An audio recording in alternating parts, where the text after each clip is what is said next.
गावाकडील प्रेम, प्रेमातील कसरत आणि बदलतं अंतर.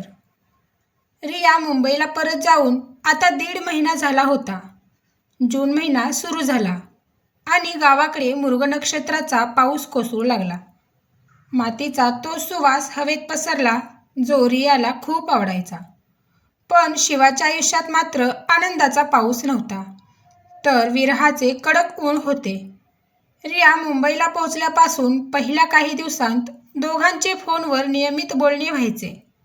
पण जसजसा वेळ पुढे सरकू लागला तसतशी परिस्थिती बदलू लागली.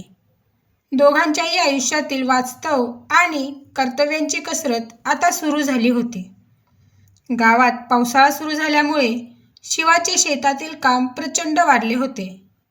त्याला सकाळी 5 वाजल्यापासून चिखलात उभे राहून पेरणी आणि लावणीची कामे करावी लागायची. दिवसभर शेतात राबून संध्याकाळी तो जेव्हा घरी यायचा तेव्हा तो पूर्णपणे थकून गेलेला असायचा. दुसरीकडे मुंबईत रियाचे कॉलेजचे नवीन वर्ष सुरू झाले होते. तिचे बिझनेस मॅनेजमेंटचे लेक्चर, प्रोजेक्ट्स, प्रेझेंटेशन आणि कॉलेजचे इतर कार्यक्रम यांमुळे तीही प्रचंड व्यस्त झाली होती. तिचे जग खूप वेगवान होते, तर शिवाचे आयुष्य गावाला साजेशा संथ गतीने चालले होते. या बदलत्या परिस्थितीमुळे दोघांच्या संवादात मोठे अंतर पडू लागले. गावात अजूनही नेटवर्कची मोठी समस्या होती. पाऊस सुरू झाला की गावातील लाईट जायची आणि मोबाईलचे टॉवरही बंद पडायचे. शिवा अनेकदा संध्याकाळी फोन हातात घेऊन बसायचा, पण स्क्रीनवर नो सर्व्हिस पाहून तो हताश व्हायचा. जेव्हा नेटवर्क असायचे तेव्हा रिया कॉलेजमध्ये किंवा प्रोजेक्ट मीटिंगमध्ये असायची. हॅलो रिया, ऐकू येते का गं? कसा चाललाय अभ्यास? शिवाने एके दिवशी संध्याकाळी रेंज शोधत टेकडीवर उभा राहून फोन केला. हो शिवा, ऐकू येते, पण मी जरा घाईत आहे रे. आमचा एक मोठा ग्रुप प्रोजेक्ट आहे. नील आणि मी त्याचीच तयारी करतोय. मी तुला नंतर फ्री झाल्यावर कॉल करते. रियाने पलीकडून गडबडीत उत्तर दिले आणि फोन ठेवला. नील हे नाव ऐकताच शिवाच्या मनात पुन्हा एकदा जुनी पाल चुकचुकली. भाग 4 मधील त्या भांडणाची आठवण त्याला झाली. त्याने स्वतःच्या मनाला समजवण्याचा प्रयत्न केला. नाही, रिया आता माझी आहे. तिने माझ्यावर प्रेम केले. मी तिच्यावर संशय नाही घेणार. पण मानवी मन खूप विचित्र असते. विरह आणि अंतर माणसाच्या मनात असुरक्षिततेची भावना निर्माण करतातच. शिवाला वाटू लागले की रिया तिच्या त्या मोठ्या चकचकीत जगात व्यस्त होत चालली आहे आणि तो मात्र या गाडग्या मडक्याच्या जगात एकटा पडत चालला आहे. कधीकधी रिया रात्री उशिरा फोन करायची, तेव्हा शिवा शेतातल्या कष्टाने थकून झोपी गेलेला असायचा. दुसऱ्या दिवशी जेव्हा तो कॉल करायचा तेव्हा ती लेक्चरमध्ये असायची. या मिस कॉल आणि बिझी स्टेटसच्या चक्रात दोघांमधील संवादाची कसरत खूप कठीण होत चालली होती. दोघांमध्ये आता छोट्या छोट्या गोष्टींवरून चिडचिड आणि गैरसमज होऊ लागले होते. तू आता पूर्वीसारखी राहिली नाहीस रिया. तुला माझ्याशी बोलायला वेळच नसतो. शिवा एके दिवशी फोनवर आपले दुःख व्यक्त करताना म्हणाला. असं का बोलतोस शिवा? तुला माहिती आहे ना माझं कॉलेज किती कडक आहे. मला करिअर बनवायचं आहे. तू माझ्यावर विश्वास का नाही ठेवत? रियाच्या आवाजातही थकवा आणि त्रागा होता. ती मुंबईच्या वेगवान आयुष्यात स्वतःला सिद्ध करण्यासाठी धडपडत होती, पण शिवाला तिची ही धडपड बदलणे वाटत होती. एके दिवशी तर मर्यादाच संपली. रियाच्या कॉलेजचा एक मोठा फेस्ट होता. तिने रात्री उशिरापर्यंत शिवाला फोन केलाच नाही. शिवाने काळजीपोटी तिला 20 वेळा फोन केले, पण तिचा फोन नॉट रिचेबल होता. तो रात्रभर झोपला नाही. काळजीने त्याचे वाईट हाल झाले होते. दुसऱ्या दिवशी सकाळी जेव्हा रियाचा फोन आला तेव्हा शिवाने रागाने फोन उचलला. कुठे होतीस रात्रभर? फोन का बंद होता? तुला माझी अजिबात काळजी नाही का? शिवाने चिडून विचारले. शिवा, प्लीज समजून घे. फेस्ट संपायला रात्रीचे 12 वाजले. खूप गोंधळ होता आणि मोबाईलची बॅटरी संपली होती. नीलने मला कारने घरी सोडलं कारण रात्री खूप उशीर झाला होता. रियाने स्पष्टीकरण दिले. नीलने घरी सोडलं हे ऐकून शिवाचा संयम सुटला. नेहमी तो नीलच का असतो तुझ्यासोबत? माझ्यापेक्षा तोच जास्त महत्त्वाचा झाला आहे का तुझ्यासाठी? जर तुला शहरातल्या लोकांसोबतच राहायचं होतं तर माझ्याशी प्रेमाचं नाटक का केलंस?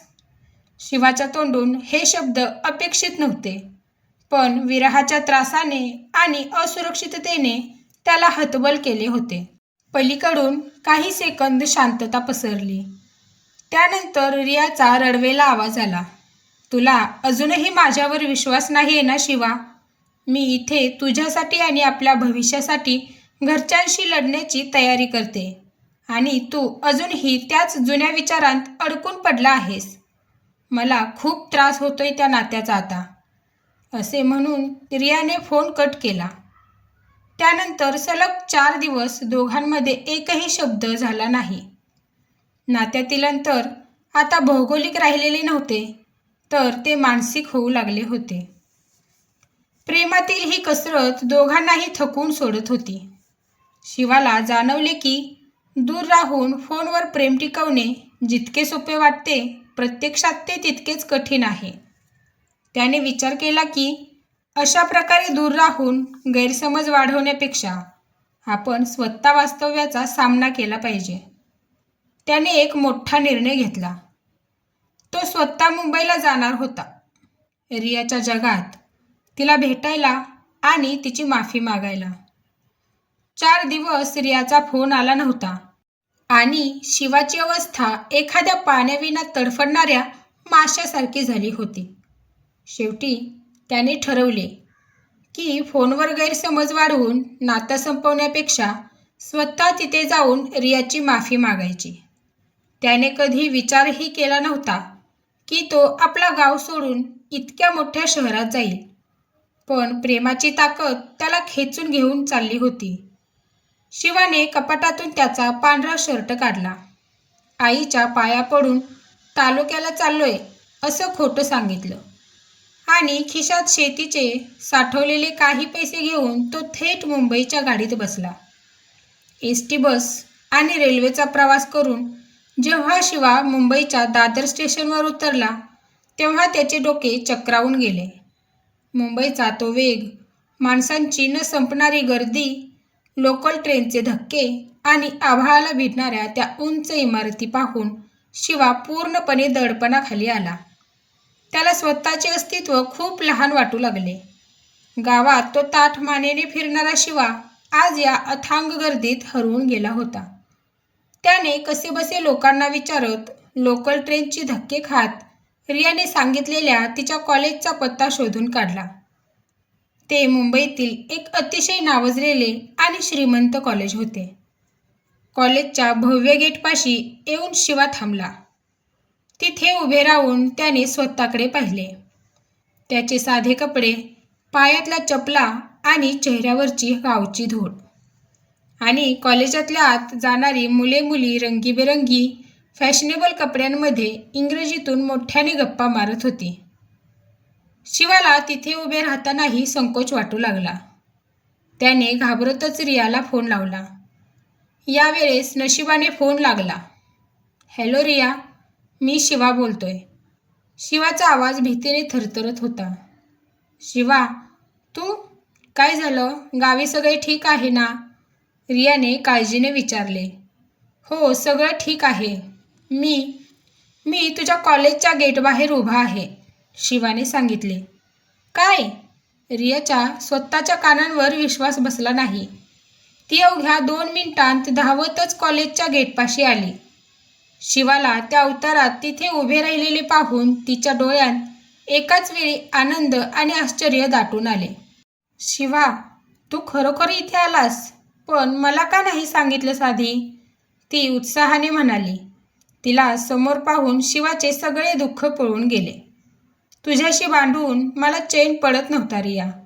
मी खूप चुकीचं बोललो.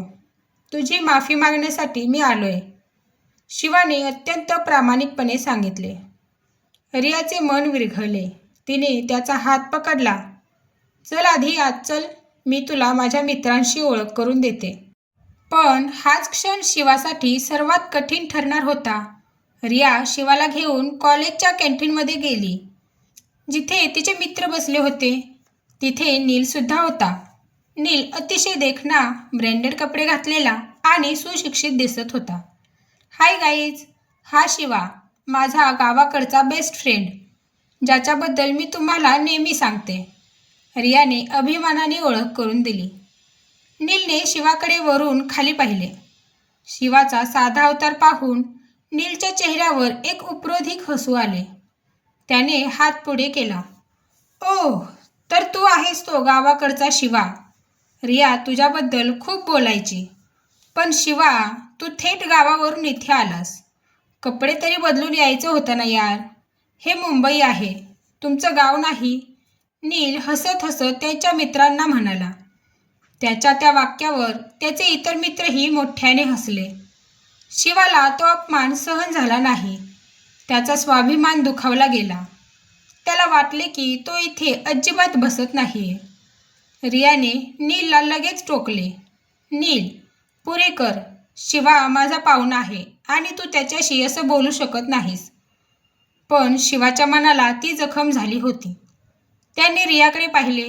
रिया त्यांच्या जगात किती सहज वावरत होती आणि तो मात्र तिथे उपरा ठरला होता. वास्तवाचा हा क्रूर चेहरा शिवाच्या समोर आला होता. त्याला समजले की जरी रियाचे त्याच्यावर प्रेम असले तरी समाज आणि संस्कृतीचे हे अंतर कापणे इतके सोपे नाही. रिया, मला निघायला हवं, माझं काम झालं, शिवाने जड आवाजात सांगितले आणि तो रियाचे बोलणे न ऐकता कॅन्टीनमधून बाहेर धावला.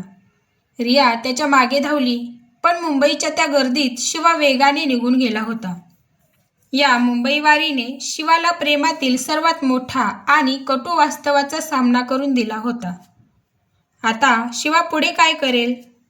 त्या दोघांच्या वागण्यातून घरी जेव्हा त्यांचं प्रेम समजेल तेव्हा काय होईल? यावर काय मार्ग काढतील ते दोघे? पाहूया पुढील भागात. तुम्हाला कथेचा हा भाग आवडला असेल तर माझ्या चॅनेलला नक्की सबस्क्राईब करा आणि व्हिडिओला लाईक करायला विसरू नका. धन्यवाद.